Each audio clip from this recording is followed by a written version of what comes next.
Assalamu alaikum jama'a, dan Allah ku taimaka ku danna min subscribe kuma like a wannan bidiyon na domin ji daɗin kawo muku sabi. Da ake faɗa.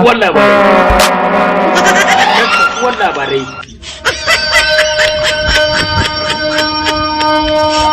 Kai ba, wace ka shigo?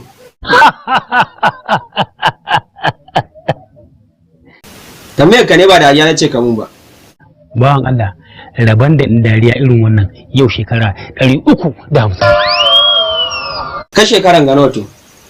Shekara ta 386 da wani ɗaya tak.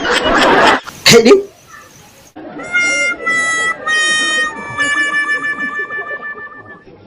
Kana nufin dukanmu nan kasan lokacin da aka haife ni? Kai, bari in ma, kai kanka lokacin da aka haife ka. Ma da wakin azumi, shi ya shaida min ice an haifi wani mai kafirin surutu. Mai kafirin surutu, kamar an ƙona shi aka.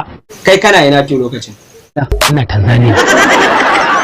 Mun tafi Tanzania, mun shiga Ingila, mun dawo China. Daga China mun shigo India. Shi ne sai ake gaya min haihuwarka.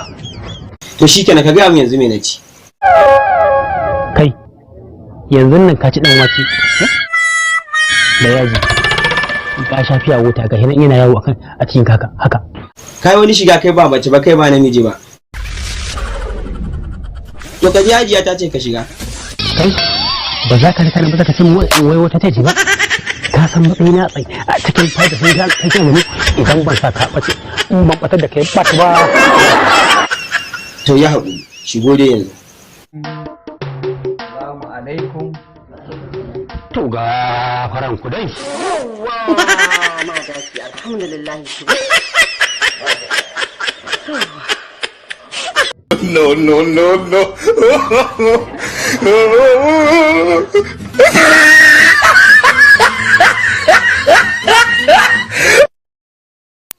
Assalamu alaikum jama'a, dan Allah ku taimaka ku danna min subscribe kuma like a wannan bidiyon na domin ji daɗin kawo muku sabi.